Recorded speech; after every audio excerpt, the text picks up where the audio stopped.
como eu falei, como eu mencionei a semana passada, o intuito principal, primordial dessa série de estudos, né, é o estudo que nós temos dado aos novos convertidos e até mesmo irmãos, irmãs que vêm de outras igrejas, de outras denominações, para que tenham um entendimento do posicionamento que a igreja tem, o direcionamento que a igreja tem tido. E eu achei interessante, até mesmo conversando com alguns membros da diretoria, com relação a dar esse curso de uma forma geral, e acharam interessante a ideia, e nós, então, decidimos trazer esse estudo de forma geral para a igreja, para que todos tenham ciência daquilo que está sendo ensinado para os membros, para os novos membros, né, os novos convertidos, e também irmãos e irmãs que têm chegado de outras igrejas, de outras denominações, ok? Então, nós iniciamos a semana passada, falando da nossa... Deixa eu ligar aqui. Falando que tem sido crescente o número de crentes em Cristo Jesus, crentes que, infelizmente, têm ignorado a importância da membresia na igreja. Muitos não dão a devida importância, talvez por não saber o que a Bíblia fala a respeito de membresia na igreja, a importância que a própria Bíblia dá para a membresia na igreja, e alguns têm perdido a noção do que é participar de uma igreja e de como deve ser esta vida em comunidade, esta vida entre os irmãos em Cristo. E a proposta, então, deste curso é exatamente tratar de alguns aspectos da vida cristã, né, da vida em comunidade, da vida em igreja local, e fundamentar, firmar doutrinas bíblicas essenciais para que tenhamos uma igreja saudável. Para que se tenha uma igreja saudável, nós precisamos estar solidificados sobre a palavra de Deus, fundamentados sobre a palavra de Deus, e é isso que nós vamos tentar, vamos propor ao longo desses estudos. E eu começo, logo de cara, né, em todos os meus estudos, a falar a respeito da salvação. Para o novo convertido, ele recebe a Cristo por Salvador, e certamente há uma confusão, um turbilhão de sentimentos, de emoções em sua cabeça. Às vezes vem carregado de conceitos de que hoje a gente liga a TV, tem um falando uma coisa, outro falando outra, liga o rádio, está um falando uma coisa, vai lá no YouTube, né, vai no professor Google, e você vê de tudo. E há muita confusão. Então nós começamos exatamente com esse tema, para que o novo convertido entenda a decisão que ele tomou, que ele compreenda, tenha compreensão daquilo que a palavra de Deus ensina sobre esse ato que ele tomou, essa atitude, essa decisão que ele tomou. Além do que, temos diversas linhas de pensamento com relação à salvação, e como pastor da igreja, eu vou dar o direcionamento que eu creio ser o mais bíblico, e a gente tem tentado trazer isso para as nossas lições. Então, nós temos visto, né, com relação à salvação, tudo começa lá no início, tudo começa no princípio. Deus criou o homem à sua imagem, conforme a sua semelhança, como nós vimos a semana passada, porém o homem pecou. O homem não creu na palavra de Deus, que se ele comesse daquele fruto do conhecimento do bem e do mal, ele morreria. Por descrer, ele desobedeceu a essa ordem clara, direta de Deus, e a consequência que Deus havia dito que aconteceria, aconteceu. O homem passa ali, a partir daquele momento, a um rompimento, a uma morte espiritual, a separação entre Deus e o homem, entre o homem e Deus, e, em consequência disso, a morte física também. Ele não morreu ali imediatamente, mas a morte se tornou uma consequência, a morte física se tornou uma consequência do pecado. É por isso que eu e você morremos. É por isso que eu e você estamos também contaminados com esta doença, né? Se a gente pode falar assim, o pecado. Então veio o próprio homem, então, condenou-se à própria morte, uma morte física e uma morte espiritual. O homem tinha que pagar, então, essa dívida. Há uma dívida que precisava ser paga. Porém, nós sabemos, entendemos que homem nenhum jamais conseguiria isso. ser humano algum poderia pagar a dívida que foi colocada ali entre Deus e o homem, essa dívida de pecado. Então, o próprio Deus, na pessoa de Jesus Cristo, o homem perfeito e perfeitamente Deus, ele veio até esta terra para salvar o homem do seu pecado. Romanos 5,12 é um texto que mostra essa realidade, que quando Adão pecou, o pecado entrou no mundo. E com o pecado de Adão, entrou então a morte. E esta morte física, essa morte espiritual, principalmente, se estendeu a todos, porque todos pecaram. E há outros textos que fazem a mesma afirmação: todos pecaram e destituídos estão da glória de Deus. Não há um justo, nenhum sequer. Então a Bíblia demonstra então que todo ser humano é pecador.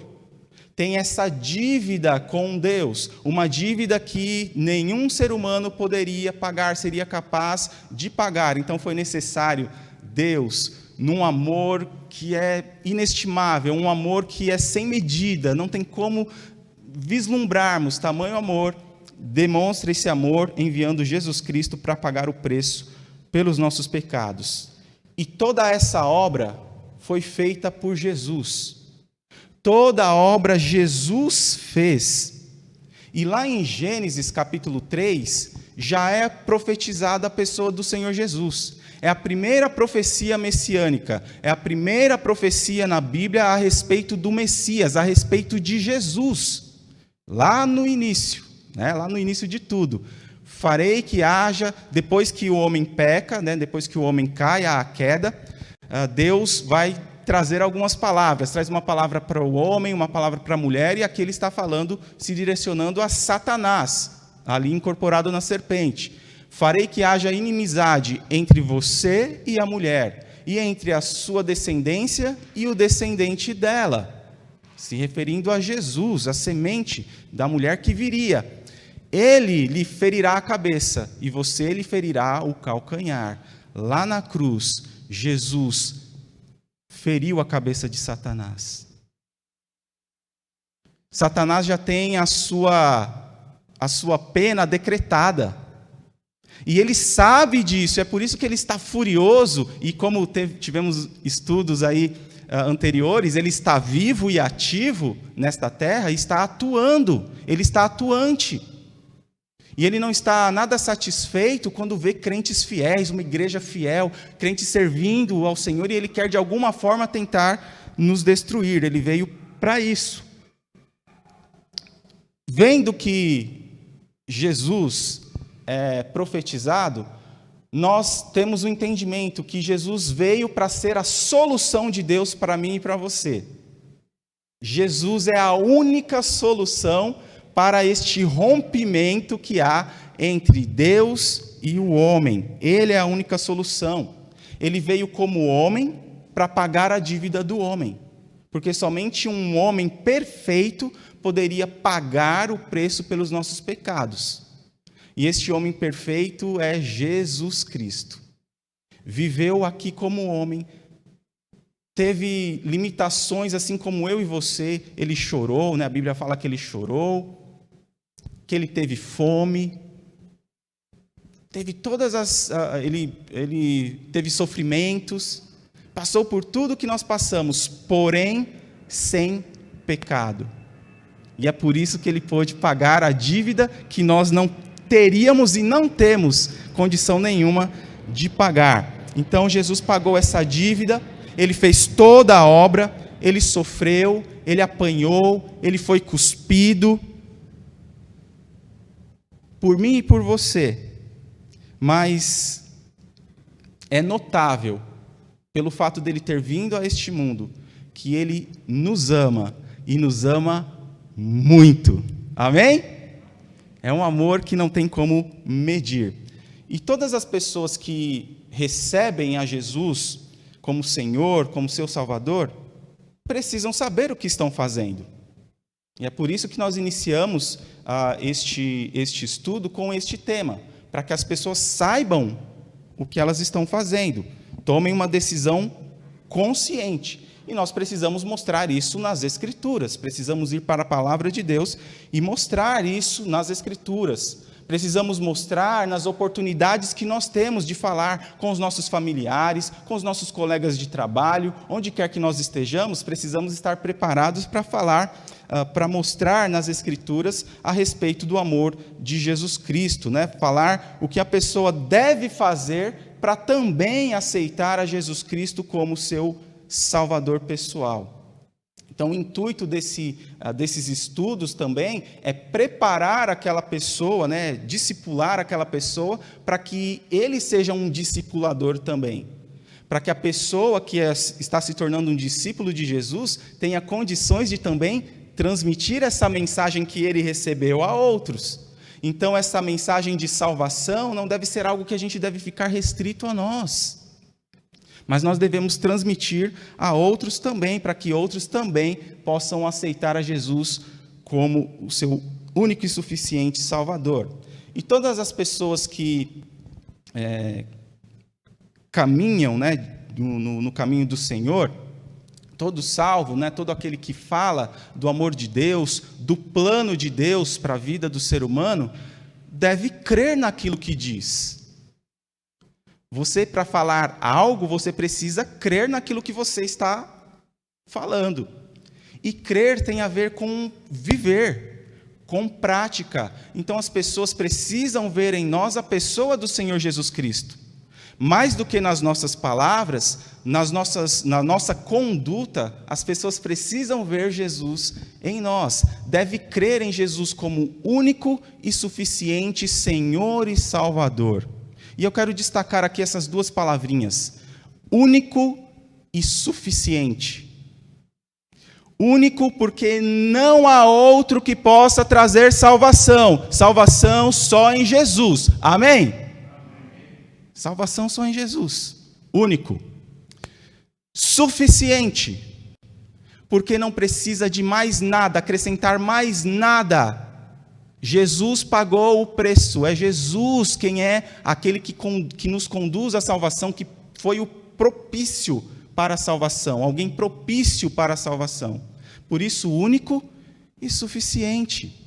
E a gente vê, às vezes, algumas denominações querendo equiparar pessoas, seres humanos normais a Jesus, ou querer acrescentar coisas para que se obtenha a salvação. Olha, é Jesus e mais guardar um determinado dia. É Jesus, mas não cortar o cabelo. É Jesus, mas não fazer isso e aquilo. Salvação única e exclusivamente em Jesus. É receber a Jesus como único, suficiente Salvador. Ou Jesus é suficiente para nos conceder a salvação, ou não. Ou o sacrifício de Jesus Cristo foi suficiente, ou não. Ou Jesus Cristo é o suficiente para conceder a salvação, ou eu preciso acrescentar coisas para que eu obtenha a salvação. E aí a gente entra em contradição com a palavra de Deus. E quando a gente fala a respeito de receber a Jesus como único e suficiente Senhor e Salvador, há um caminho a se percorrer para chegar a esta aceitação, a essa decisão. Há um caminho que todos que aqui estão, e você que está nos acompanhando também, e já é um crente em Jesus, são decisões que eu e você tivemos que tomar. É um caminho que eu e você trilhamos e devemos levar outros a trilhar esse caminho também. E para trilhar esse caminho, 3 palavrinhas eu quero que você vá guardando aí neste tempo, que vão te ajudar a mostrar para o outro aquilo que você crê. A mostrar Jesus para outro de uma forma simples. Com 3 palavrinhas você evangeliza uma pessoa. 3 palavrinhas que levam você... 3 palavrinhas só eu aprendi de cor. Então, 3 palavrinhas que vão levar você a mostrar do amor de Deus para outra pessoa, né? Então, cabe ao homem andar esses 3 passos, ter essas 3 atitudes para uma decisão ao lado de Jesus. E você há de convir comigo a hora que você ver que você teve que tomar essa postura, você teve que tomar essa decisão, ou andar esses 3 passos, dar esses 3 passos para que você tivesse aí a certeza da sua salvação. Primeira coisa, a primeira decisão, todo homem ou todo ser humano, ele deve reconhecer que é pecador. Então a primeira palavra, é que saiu aí embaralhado, mas é reconhecer. Essa é a primeira palavra que eu quero que você grave. Reconhecer. Repita comigo. Reconhecer. Essa é a primeira palavra. Então todo homem precisa reconhecer que é pecador. Sem esse reconhecimento, não há possibilidade de salvação. Sem arrependimento, sem mudança de mente, sem mudança de comportamento, sem reconhecer que você está errando contra Deus, pecando contra Deus, não há como haver salvação. Todos aqueles que se arrependem, eles precisam inicialmente ter em sua mente que estão errados, que são pecadores, que pecam antes de qualquer coisa contra o próprio Deus. Contra Deus, a sua pecaminosidade está voltada para Deus. Estão, como diz a palavra, longe da glória de Deus, longe da presença de Deus. E quem aqui já ficou doente? Acho que todo mundo, né? E todo doente só vai ao médico se reconhecer que está mal. E eu acho que principalmente nós homens temos essa dificuldade. Não, estou bem. Está lá caindo pelas tabelas.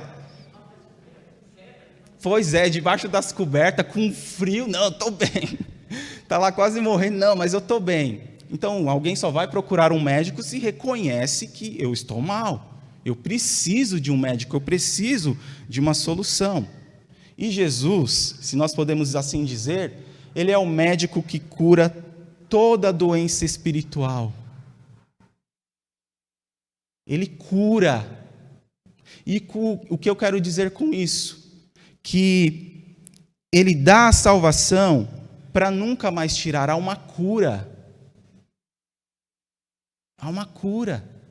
Quem procura este médico é totalmente curado. E não é uma obra que eu faço, é uma obra do próprio Deus em mim e em você. E a gente vai ver mais adiante, eu acho que vai dar tempo hoje, de continuarmos falando sobre as obras da salvação em nós. E aí a coisa realmente é impressionante. Romanos 3:23, mais um versículo que mostra que todos pecaram e não alcançam o padrão da glória de Deus. Se fosse algo por mérito meu, a palavra de Deus diz, Deus, né, vai dizer, sede vós perfeitos, como perfeito é o vosso Pai Celestial. Quem em sã consciência pode afirmar, opa, eu estou nesse padrão, eu alcanço esse padrão? Ninguém. Todos pecaram. Estão longe deste padrão que Deus tem estabelecido. Mas louvado seja Deus, Ele mandou alguém que tem esse padrão, Jesus Cristo, o homem perfeito, que pôde pagar o preço pelos meus e pelos seus pecados. Então, todos que se arrependem precisam ter em sua cabeça isso, que estão errados, que são pecadores, que pecam contra Deus antes de qualquer coisa e que, portanto, estão longe da glória de Deus. E que Jesus cura toda doença espiritual, dá salvação para nunca mais tirar. João capítulo 10, versículos 27 a 30. O texto diz o seguinte, Jesus dizendo, lembre-se que isso aqui são palavras de Jesus, o homem perfeito que veio para salvar aquele que havia se perdido. E ele vai dizer, minhas ovelhas ouvem a minha voz, eu as conheço, elas me seguem, eu lhes dou a vida eterna e elas nunca morrerão, ninguém pode arrancá-las de minha mão, pois meu Pai as deu a mim, e Ele é mais poderoso do que todos. Ninguém pode arrancá-las da mão de meu Pai. O Pai e eu somos um. Destaco aqui nesse texto algumas palavras cruciais para um entendimento correto.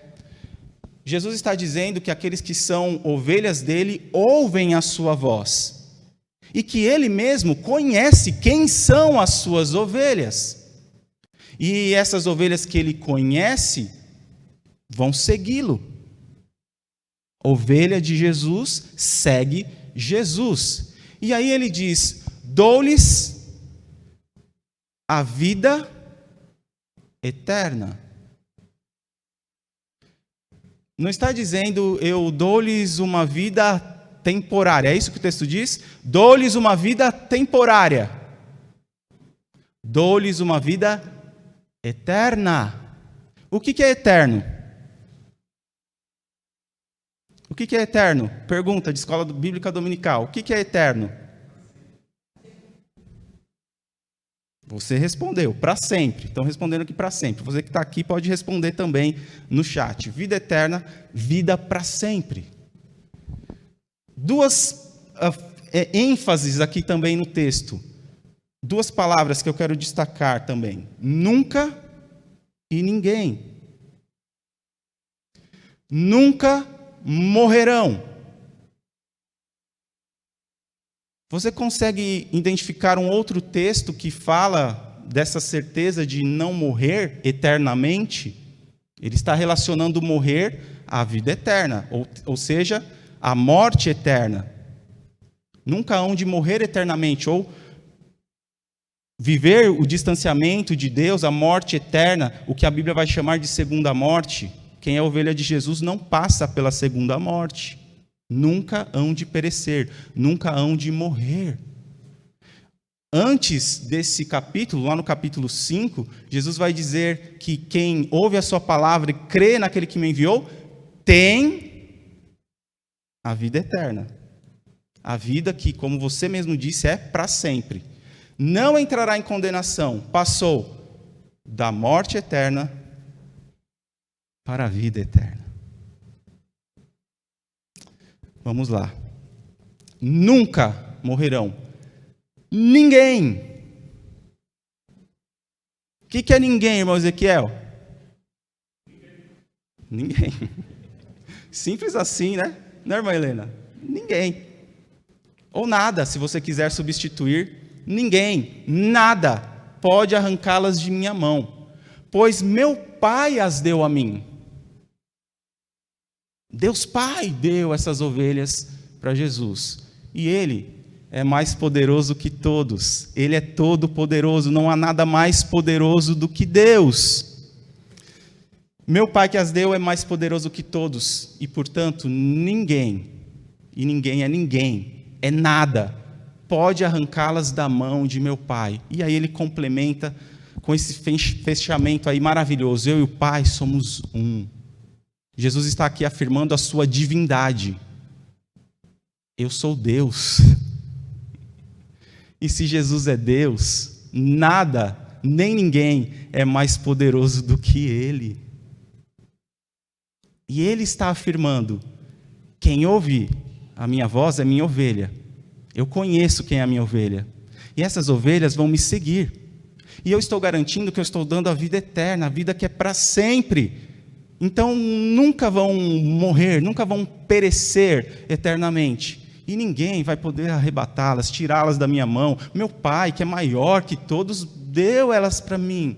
E ninguém pode arrebatá-las, tirá-las da mão do meu Pai. Continuando, segunda palavrinha. A primeira palavra?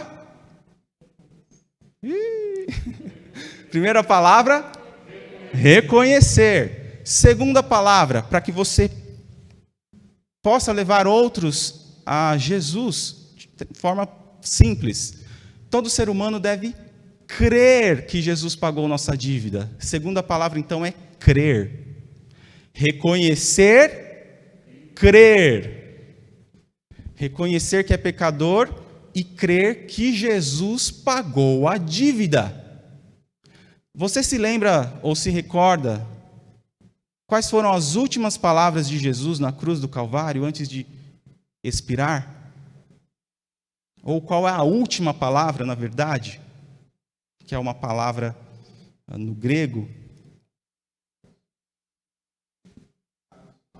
Está consumado. No grego, tetelestai. Está consumado. Ou seja, está paga a dívida. Imagina, Felipe, você chegar amanhã lá na Casas Bahia, aí você vai lá comprar. O que vocês estão precisando lá? Fala aí, Amanda, o que hoje vocês estavam precisando? Nada, olha que beleza. Eu queria ter uma vida dessa. Oi? Uma lave seca. Oh, isso aí é bom, hein? Gostaria também, legal. Vai lá comprar aquela lave seca. Aí chega, aí vem lá o vendedor, vai fazer aquele cadastrinho lá, que normalmente faz. Aí ele vai, aí olha lá, você vai já preparando lá o cartão para tirar. Ele, não, mas espera aí, seu Felipe. Alguém já veio aqui e pagou. Oh, aleluia, eu recebo em nome de Jesus. Já está pago.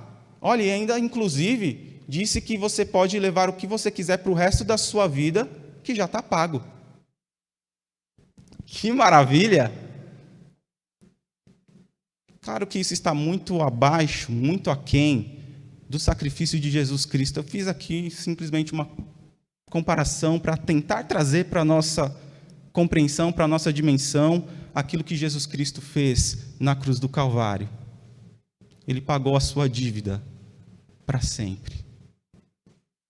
Pecados do passado, pecados que você comete hoje, porque você continua pecador, eu continuo pecador, eu continuo pecando, e os pecados que eu ainda hei de cometer. Ninguém, absolutamente ninguém, pode dizer que não é pecador, que não peca, que está isento de pecar. Depois, quando entramos em outra parte, eu vou falar um pouquinho mais a respeito dessa questão. Romanos 5,8, mais do que dizer que nos ama, Deus prova o seu amor, Deus provou o seu amor para conosco, em que Cristo morreu por nós. Deus prova o seu grande amor ao enviar Cristo para morrer por nós, quando nós ainda éramos pecadores. Mesmo sendo pecadores, Deus decidiu nos amar. Deus decidiu enviar o seu único filho, o filho unigênito, para morrer e pagar o preço pelos nossos pecados, para pagar a dívida de pecado do ser humano. E todo ser humano, então, para receber a salvação, deve crer que Jesus pagou essa dívida. É em Jesus a confiança, é em Jesus a fé, não é no que eu possa fazer ou deixar de fazer. Nenhum homem que recebe Jesus, aliás, nenhum homem recebe Jesus se não houver esse reconhecimento. O reconhecimento de que o próprio Jesus pagou a sua dívida por amor. Ele tomou as suas dores, ele tomou as suas feridas, ele morreu no seu lugar. Então, depois de reconhecer que é pecador, o homem precisa entender que Jesus morreu pelos seus pecados, por todos os pecados. Portanto, não é de obras, mas no crer em Jesus Cristo que a pessoa é salva. Mas a gente precisa lembrar e ressaltar que, embora todos os nossos pecados tenham sido perdoados, o pecado que leva alguém ao inferno, como eu mencionei já a semana passada, é a incredulidade. É a incredulidade, o não crer em Jesus que leva alguém para o inferno. Não é roubar, matar, fumar, beber, e aí você coloca aí o que você quiser. Uhul, beleza, pastor, então vou fumar, beber. Não, isso está demonstrando incredulidade. Porque quem crê em Jesus vai deixar de lado essas práticas. Quem crê na palavra de Deus, aquilo que Deus está falando e mandando você fazer ou não fazer, vai fazer de forma a agradar ao seu Deus. E Romanos 5,8 mostra que Deus provou ou prova o seu amor para conosco, Ele pagou a nossa dívida por amor. Então, o que leva o ser humano ao inferno é a incredulidade, que é o pecado original, é o pecado de Adão. Foi a incredulidade que o levou à desobediência. A desobediência é consequência da incredulidade e continua assim com a gente também. Quando nós não cremos naquilo que a palavra de Deus diz, nós fazemos aquilo que é contrário à palavra de Deus. Isso é incredulidade. E aí nos leva à desobediência. E por isso que a gente faz um monte de coisa errada, por incredulidade. Por não crer na palavra de Deus. A gente quer fazer do nosso jeito. Foi assim com Adão, o nosso pai. É assim comigo e com você também. Vamos relembrar as palavras? Reconhecer e crer. Muito bem. Vamos lá. Aqui eu já falei, já mencionei. Vamos à terceira palavra. Então, reconhecer, crer e, finalmente, todo ser humano deve confessar que Jesus Cristo é o Salvador. Reconhecer, crer e confessar. Com essas 3 palavrinhas simples, você evangeliza uma pessoa. E foram os passos que eu e você tivemos que dar também para receber a salvação. Você necessitou reconhecer que você é um pecador. E por causa disso, você teve que reconhecer que Jesus pagou a sua dívida de pecado. E houve a necessidade de você, com a sua própria boca, confessar isso diante de Deus. Seu pai não tem como confessar por você, sua mãe, sua esposa, seu esposo, seu filho, sua filha. É algo pessoal. Todo ser humano que quer receber a Jesus como Salvador, ter a certeza da sua salvação, precisa reconhecer, crer e confessar. Reconhecer que é pecador, crer que Jesus pagou a dívida e confessar com a sua própria boca que Jesus Cristo é o Salvador. Romanos 10, 9 e 10. Se você declarar com a sua boca que Jesus é Senhor e crer em seu coração que Deus o ressuscitou dos mortos, será salvo. Pois é crendo de coração que você é declarado justo. E a gente vai falar um pouquinho mais sobre justificação. Veja, isso é muito importante, é de fundamental importância você ter isso em mente, que você foi declarado justo por causa de Jesus. Não é porque você é justo, a justiça não está em você, não está em mim. E a gente vai falar um pouquinho mais sobre justificação. E é declarando com a sua boca que você é salvo. Então, reconhecer, crer e confessar. Esses são os 3 passos que o homem precisa dar em direção à salvação. Foram os passos que eu tive que dar. Foram os passos que você teve que dar.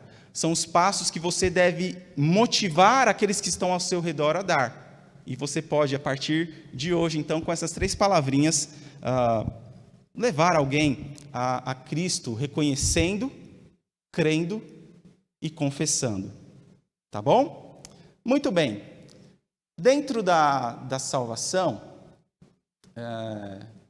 deixa eu mostrar aqui, eu não falei. Então, o ato de confessar a Jesus Cristo, pedindo perdão pelos pecados, é resultado do convencimento do Espírito Santo. Lembram da obra do Espírito Santo no descrente? Eu e você, quando não éramos crentes, precisamos ter este convencimento, que é a obra do Espírito Santo em nós, convencendo do pecado, da justiça e do juízo. Esta é a obra do Espírito Santo no incrédulo. Há obras do Espírito Santo que são para nós, agora depois de salvos. Mas esta obra de convencer do pecado, da justiça e do juízo, é obra de convencimento que o próprio Espírito Santo faz, e este ato de confessar pedindo perdão, reconhecendo que é um pecador, então é resultado desse convencimento que mostra ao homem o pecado, a justiça e o juízo. E arrependimento é muito diferente de remorso. Arrependimento é mudança de pensamento, é mudança de sentimento, é mudança de ação. É o ato de entrega total ao Senhor Jesus. Isto é genuíno arrependimento. Ok? Então, quando nós falamos de salvação, então a gente precisa entender que há uma obra completa que Jesus faz. Vamos imaginar um pacote, né? Então, né, quem gosta de carro, né? Então, quando você compra um carro, você pode comprar desde o mais básico, e à medida que você vai adquirindo pacotes, né, vai ficando melhor. Vidro elétrico, trava elétrica, ar-condicionado, direção hoje já é elétrica, né? Não sei se tem mais avançada. Enfim, e aí cada vez mais o preço vai ficando mais alto, mas há pacotes. Vamos colocar a salvação como um pacote. E há obras da salvação que são feitas exclusivamente por Deus, são obras de Deus em nós, ok? Deus operando na nossa vida. E quando nós falamos, então, de salvação, a gente não pode deixar de pensar que nós estamos falando em destino eterno das pessoas, destino eterno das nossas vidas. Estamos falando de céu ou inferno. Só há essas duas possibilidades: céu ou inferno. Não há purgatório, não há reencarnação. Não conseguimos enxergar na Bíblia nenhum respaldo para isso. Ao homem está ordenado morrer uma vez, vindo depois disso o juízo. Então, quando nós falamos de salvação, estamos falando do destino eterno das nossas vidas: céu ou inferno, vida eterna ou morte eterna. Ok? Isso vai clareando a nossa mente. Então, no mundo, há dois grupos: salvos ou perdidos. Não tem meio termo. Não tem como ficar ali tico-tico no fubá, como diz, né, o outro. Ou é salvo ou não é. Ou é salvo ou é perdido. Há esses dois grupos: os filhos de Deus ou filhos do diabo. A Bíblia chama de filhos do diabo. É que às vezes a gente fica com medinho de usar essas expressões, de falar que a pessoa está perdida, que a pessoa está condenada ao inferno. Não porque Deus quer condená-la, como alguns tem essa ideia. Não é que Deus os condenou, mas o homem vai pelas suas próprias pernas por não crer no unigênito Filho de Deus. Simples assim. Há dois grupos: salvos e perdidos. E Deus faz uma obra grandiosa em nossa vida no momento em que Ele passa a ser Senhor e Salvador de nossa vida.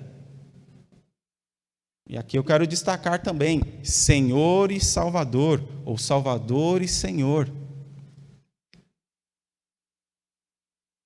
Deus, Jesus Cristo, só vai ser Salvador de quem Ele é Senhor.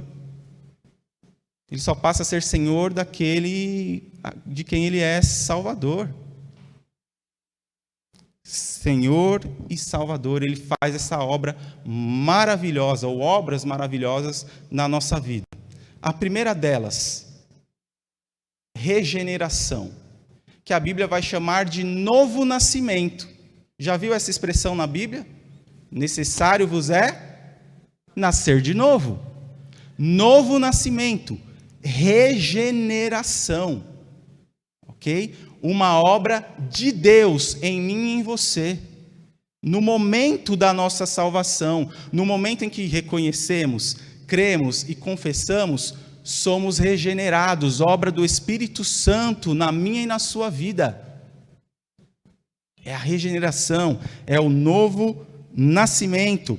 A regeneração é este novo nascimento que nós temos dentro de nós, substituindo a velha natureza pela nova natureza.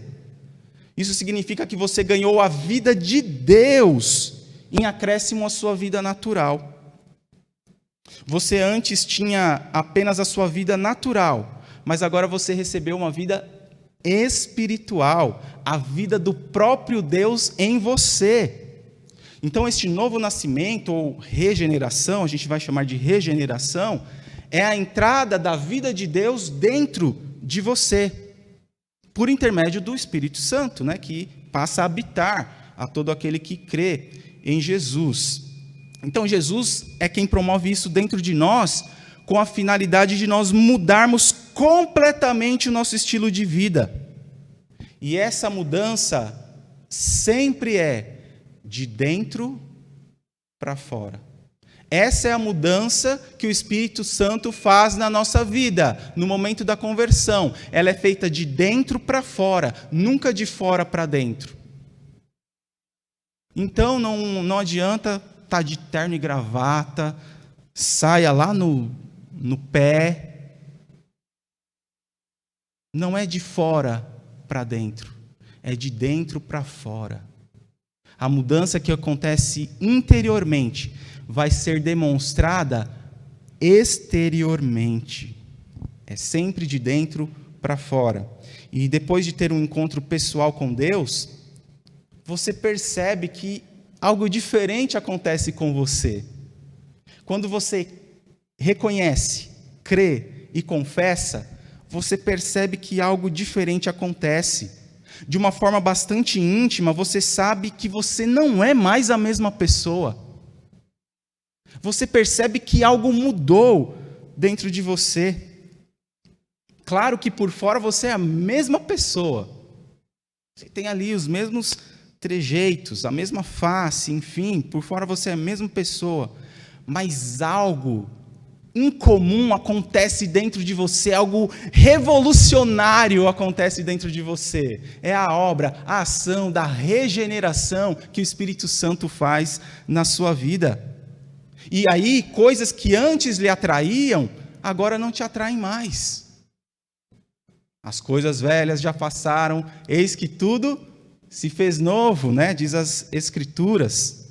E muitas vezes até seus amigos vão te achar estranho. Peraí, mas o Giovanni era assim, assado, fazia isso, aquilo, e agora ele está totalmente diferente. O que aconteceu com o Giovanni? O que aconteceu com a Nilce? Nilce, aquela forrozeira de mão cheia. Nem sei, estou falando aqui, fala Jesus.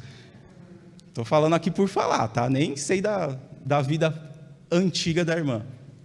E aí agora ela está lá com Bíblia debaixo do braço, arrastando a criançada lá para a igreja. Que negócio é? O que aconteceu? É essa mudança que acontece por conta do Espírito Santo habitando em nós, e aí coisas que nos atraíam já não são mais atraentes, já não são mais fascinantes para nós, e muitos aí vão achar estranho e não vão muitas vezes compreender o nosso modo diferente de agir. E a palavra de Deus dá este nome a essa experiência: novo nascimento. Ali uma nova pessoa daquele momento em diante. A regeneração, você nasceu de novo, você agora é uma nova pessoa, você agora é uma nova criatura. E essa primeira experiência, que é a regeneração, né, vamos dizer que é o primeiro estágio na vida cristã.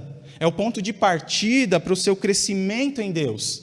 A experiência de novo nascimento, ela vai se relacionar basicamente com 4 coisas.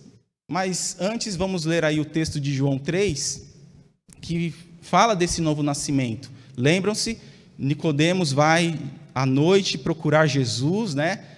Com medo do que os amigos poderiam dizer ao seu respeito.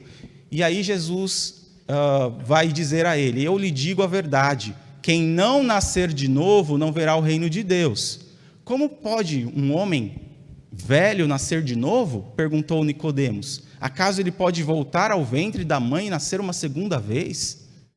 E lembre-se que aqui está falando alguém que era letrado na lei, né? Alguém que era douto na lei. E aí Jesus responde: eu lhe digo a verdade, ou em verdade eu te digo, ninguém pode entrar no reino de Deus sem nascer da água e do Espírito. A regeneração, o novo nascimento que há, nos possibilitando, por causa disso, a entrada no reino de Deus, a salvação em Cristo Jesus. Segundo aos Coríntios 5,17, Paulo vai dizer que aquele que está em Cristo se tornou uma nova criação, é uma nova criatura. A velha vida acabou e uma nova vida teve início. Então a regeneração é esse novo nascimento que nós temos dentro de nós, substituindo a velha para a nova, ou pela nova natureza. Ele é a entrada da vida de Deus dentro de você. E é Jesus quem promove isso dentro de nós com a finalidade de mudarmos completamente o nosso estilo de vida, uma mudança, como eu disse, de dentro para fora e nunca de fora para dentro. Coisas que antes atraíam, não vão atrair mais, e este é o primeiro estágio, então, da nossa caminhada cristã. E essa experiência, ela tem basicamente, então, 4 coisas, ou está relacionada a pelo menos 4 coisas. Primeiro, a nossa natureza.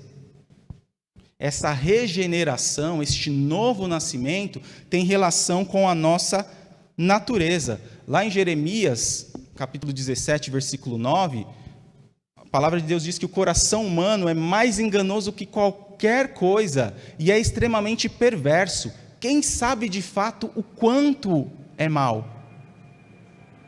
Você próprio não é capaz de saber o quanto você é mal, o quanto seu coração é mal, o coração é enganoso. Sentimentos são enganosos. Por isso que a gente não pode se deixar levar por sentimentos. Deixa o seu coração te levar. Cuidado, não deixa o coração te levar não, que você vai ir para o buraco. Deixa a palavra de Deus te guiar. Deixa a palavra de Deus te orientar. Então, embora o texto fale aqui de coração, né, que o coração é enganoso, este texto está tratando da natureza humana. Enganosa é a natureza humana, a natureza que é pecaminosa. Então, a natureza original, a nossa natureza pecaminosa, ela é enganosa, ela é fraudulenta, ela é extremamente corrupta, má, que é diferente da natureza de Deus, que é perfeita. E é esse tipo de natureza que Ele coloca em nós. É uma nova natureza. Esta experiência do novo nascimento se relaciona com a nossa natureza, uma nova natureza. Se relaciona também com o nosso coração. Ezequiel, capítulo 36, versículo 26, eu lhes darei um novo coração e colocarei em vocês um novo espírito. Removerei seu coração de pedra e lhes darei um coração de carne. Então veja que o nosso coração era um coração de pedra, um coração petrificado, um coração mau, corrupto. Seu coração era endurecido, um coração rebelde, um coração insensível para as coisas de Deus.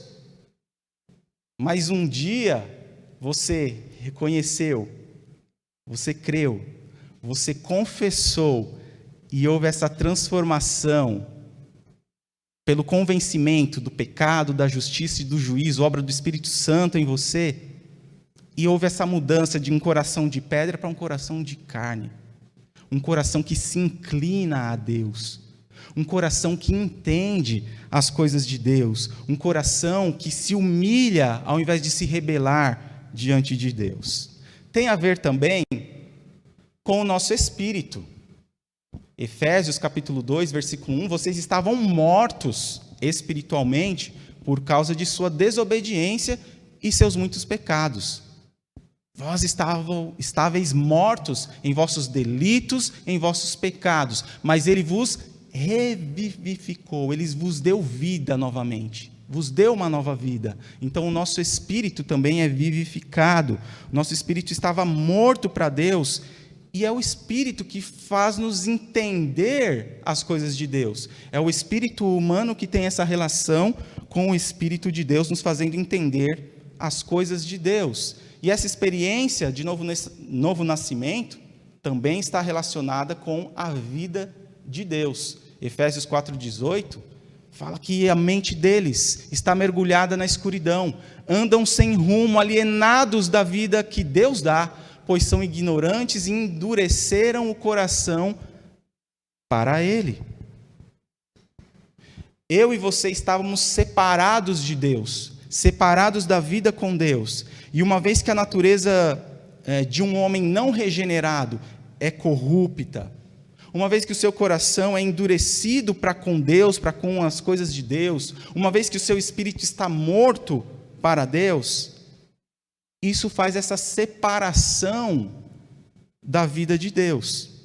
E o conceito bíblico da regeneração, do novo nascimento, mostra que tudo aquilo que formos fazer em nossa vida deve ser com pleno entendimento. Ou seja, entendendo o porquê das coisas. O porquê eu estou fazendo isso, por que é assim. Este é o conceito da palavra de Deus de regeneração, de novo nascimento. E essa mudança dentro de nós é o Espírito Santo que nos selou, que nos traz. O Espírito Santo que nos selou e fala conosco, porque o Espírito Santo ele fala conosco, nos dando o entendimento das coisas. Efésios 1,13 vai dizer que no momento em que cremos, fomos selados pelo Espírito Santo prometido, o Espírito Santo da promessa. Então este é o conceito bíblico da regeneração que nos mostra que tudo o que formos fazer deve ser com pleno entendimento. Entendendo o porquê das coisas. Não é simplesmente ir aceitando as coisas porque um aqui falou, o outro falou, mas é de acordo com a palavra de Deus. E essa mudança dentro de nós é o Espírito Santo, que nos selou, nos sela. Ele é a garantia, é o penhor da nossa salvação. E, portanto, fala conosco, nos dando entendimento das coisas. Efésios 1,13 vai dizer: agora vocês também ouviram a verdade, as boas novas da salvação. E quando creram em Cristo, lembram lá das palavrinhas? Reconhecer, crer, confessar. Quando vocês creram, Ele colocou sobre vocês o selo do Espírito Santo que havia prometido.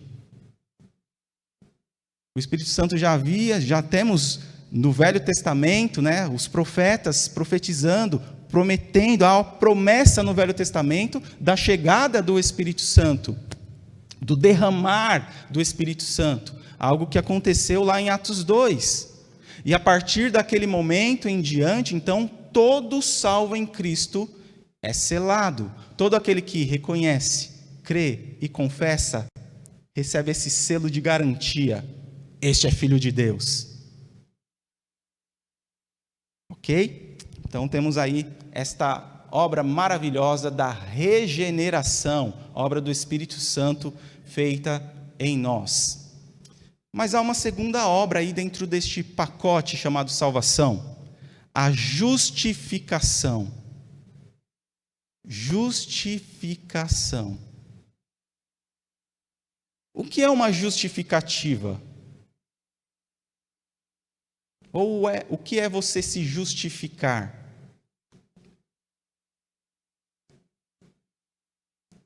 De repente você está no seu trabalho e por algum motivo você não pode ir ao trabalho. Você não vai ligar para o... E aqui eu não estou, por favor, não é demérito nenhum. Mas você não vai ligar para o faxineiro da empresa. Olha, eu não vou poder ir hoje por causa disso, disso e disso. Você vai ligar para o seu chefe. E dizer, olha, eu não vou poder ir hoje por causa disso, disso e disso.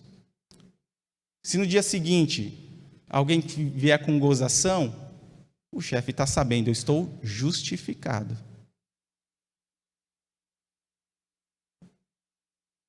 Deus nos declarou justos por causa de Jesus. Justificação também é obra de Deus, exclusiva de Deus em nós. Romanos capítulo 5:1, portanto, uma vez que pela fé fomos declarados justos, temos paz com Deus por causa daquilo que Jesus Cristo, nosso Senhor, fez por nós.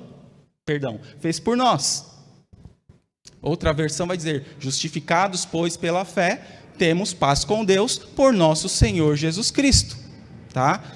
Estou usando essa tradução, eu achei muito interessante a forma que é colocada. Então, portanto, uma vez que pela fé somos declarados justos, reconhecer, crer, tem a ver com fé. Uma vez que eu criei, pela fé eu fui declarado justo por Deus, através de Jesus Cristo. Eu tenho paz com Deus por causa daquilo que Jesus Cristo fez por nós. E o que Jesus Cristo fez por nós? Pagou a dívida dos nossos pecados. E por isso você e eu somos declarados justos, justificados, tá bom? Então, justificação é Deus nos declarando justos. O próprio Deus te declarando justo. Ele mesmo declara a sua inocência. Se eu fosse, pelos meus méritos, querer me justificar, não teria como. Porque eu não sou justo, eu não sou inocente, eu sou pecador. É por causa dos méritos de Jesus que eu sou justificado por Deus. É por causa de Jesus, os méritos de Jesus. Quando lá atrás Adão pecou, não crendo naquilo que Deus falou, comendo então daquele fruto que Deus havia proibido, ali, como nós vimos, se estabelece uma dívida para com Deus e uma condenação. No dia em que você comer desse fruto, Adão, certamente você morrerá. Gênesis capítulo 2, versículo 17. E isso vai se explicar em Romanos 6, 23. Que por um homem entrou o pecado no mundo. Aliás, Romanos 6, 23 vai dizer que não há um justo, nenhum sequer. Todos estávamos condenados. Todos os homens foram condenados porque todos pecaram. Romanos 3, 23. Todos pecaram e destituídos, separados estão da glória de Deus. E aí, diante dessa rebelião do homem, dessa corrupção do homem, Deus estabelece um valor e o preço a ser pago por essa rebelião. E sabe qual foi o preço? Sangue. Preço de sangue. Não foi com coisas corruptíveis como ouro, prata, que vocês foram tirados da vossa vã maneira de viver, mas com o precioso sangue de Jesus Cristo. Um sangue precioso, puro, imaculado.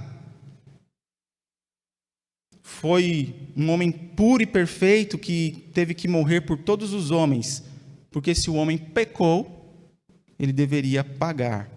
E foi um sangue puro, sem mácula, sem pecado, de um inocente. Lembram lá no Éden? O que trouxe a justificação para Adão e Eva? Teve que matar um animal. Sangue foi derramado ali para que então o pecado de Adão e Eva fosse justificado. Assim é comigo e com você também. O Cordeiro de Deus que tira o pecado do mundo teve que morrer, derramar o seu sangue para me justificar, para te justificar. E diante disso, então nós podemos concluir que nenhum de nós poderia pagar esse preço. Eu não poderia morrer por você. Você não poderia morrer por mim. E por isso, Jesus Cristo assumiu a forma humana, a forma de homem perfeito, para morrer por nós e para nós. Mas Deus prova o seu amor para conosco em que Cristo morreu, sendo nós ainda pecadores. E uma vez que cremos nessa obra que Jesus fez na cruz, Ele mesmo declara a nossa inocência. Não pelo que nós fizemos, mas pelo preço que Ele pagou, pelo sangue que Ele verteu na cruz do Calvário. E é diante dessa obra que nós temos paz com Deus por meio de Jesus Cristo. E lá em 1 Pedro, eu já citei aqui, 1 Pedro 1, 18 e 19, vai dizer que não foi com coisas corruptíveis, mas com o precioso sangue de Cristo que fostes resgatados da vossa vã maneira de viver. E nós somos inocentes porque Jesus nos declara assim. E somente Ele pode fazer isso. Somente Ele pode declarar alguém justo, alguém justificado diante de Deus. E justificação, portanto, é a aceitação com a qual Deus nos recebe. E é por isso que a gente usa essa expressão, mas biblicamente ela está equivocada. A gente fala aceite Jesus, mas é Jesus que nos aceita. Ele que nos declara justos diante de Deus e Ele nos recebe em seu favor como se nós fôssemos justos. Então essa justificação consiste no perdão dos pecados, na imputação, na colocação da justiça de Deus, de Cristo, sobre nós. E isso é recebido pela fé. Reconhecer, crer, confessar. Isso é justificação. Então não confunda justificação, e é o que eu entendo pelo falar de algumas pessoas, a confusão entre justificação e obras, justificação e serviço. Justificação é obra exclusiva de Deus em nós. Não há nada que nós possamos fazer para nos justificar diante de Deus. Agora, obras dependem de mim. Eu preciso fazer boas obras. Eu fui chamado para isso. Efésios 2, 8, 9 e o versículo 10, porque somos feitura sua, criados em Cristo Jesus para as boas obras, que Deus preparou de antemão para que andássemos nelas. Então eu sou salvo para as boas obras, mas não pelas boas obras. Há uma imensa diferença entre obra e justificação, entre serviço e justificação. Então não confunda. Justificação é essa obra de Deus nos declarando justos. Uma outra obra que faz parte aí da nossa vida com Deus é a adoção. E meu tempo está indo embora. E eu paro aqui em adoção, tá? Mas eu vou falar sobre adoção ainda hoje. Em 1 João 3,1, a palavra de Deus diz: vejam como é grande o amor do Pai por nós, pois Ele nos chama de filhos, o que de fato somos. Mas quem pertence a este mundo não reconhece que somos filhos de Deus, porque não o conhece. Essa questão de adoção também é algo fabuloso. Quando a gente entende esta obra de Deus de nos adotar, é algo fabuloso que acontece aqui. Talvez pensar que nós somos filhos adotados, num primeiro momento, pode trazer uma certa tensão.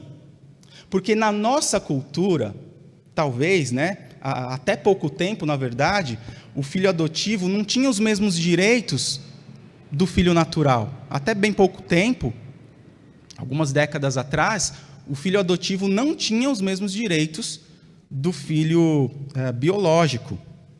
Então, falar de adoção, talvez para alguns pode trazer a ideia de algo que não seja tão positivo. Pô, eu sou filho adotado? Pode trazer uma conotação equivocada. Só que, para a gente entender corretamente, nós precisamos compreender, de novo, aquilo que eu sempre venho falando, o contexto em que Paulo vai, por exemplo, escrever Romanos. Quando Paulo está escrevendo a carta aos Romanos, em Roma existia uma tradição, que era chamada de dias de consagração, onde o recém-nascido ele não recebia nome até o seu 9º dia de vida. Ele nascia sem nome. O recém-nascido nascia e era deixado sem nome até o 9º dia de vida. E neste 9º dia acontecia então um ritual em que a mãe colocava a criança no chão e o pai tinha naquele momento a opção de tomar aquele filho nos braços ou rejeitá-lo, deixá-lo ali. Era uma opção que o pai tinha. Ou seja, um filho biológico podia ser rejeitado pelo pai. Ele nasceu ali, era fruto ali do relacionamento entre aquele pai e aquela mãe. E havia aquele ritual romano em que a mãe colocava ali o filho e o pai poderia trazer para o seu braço, reconhecê-lo como filho ou dispensá-lo, rejeitá-lo.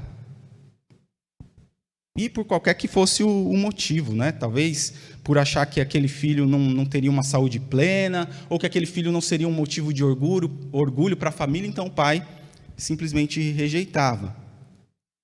Entretanto, com relação à adoção, o romano entendia que quem adotava um filho fazia isso de livre e espontânea vontade. demonstrando que escolheu amar aquele indivíduo, escolheu amar aquela pessoa como filho. E assim, então, o romano ele não tinha o direito de revogar a adoção. Um filho biológico podia ser rejeitado pelo pai. Um filho adotivo não podia, em hipótese alguma, ser rejeitado pelo pai. Estou até me arrepiando. Quando a Bíblia fala que nós somos filhos adotados, é esta imagem que o israelita tinha, que o judeu tinha. Ele não pode ser rejeitado. Então, ao adotar, ele estava dizendo que aquele indivíduo escolhido era seu filho para sempre e não seria rejeitado. O laço entre o filho adotivo e o pai era até muitas vezes mais profundo que o laço com o próprio filho biológico, porque o biológico podia ser rejeitado e o adotivo não. Então, ser filho de Deus por adoção é garantia de nunca ser rejeitado por Ele. É garantia de que seremos eternamente filhos de Deus, que Ele jamais voltará atrás na sua decisão, na sua promessa de filiação que foi feita a nós. E vale lembrar que um dia o filho biológico de Deus, vamos usar assim, Jesus Cristo, ele implorou, ele fez uma declaração na cruz do Calvário ao Pai.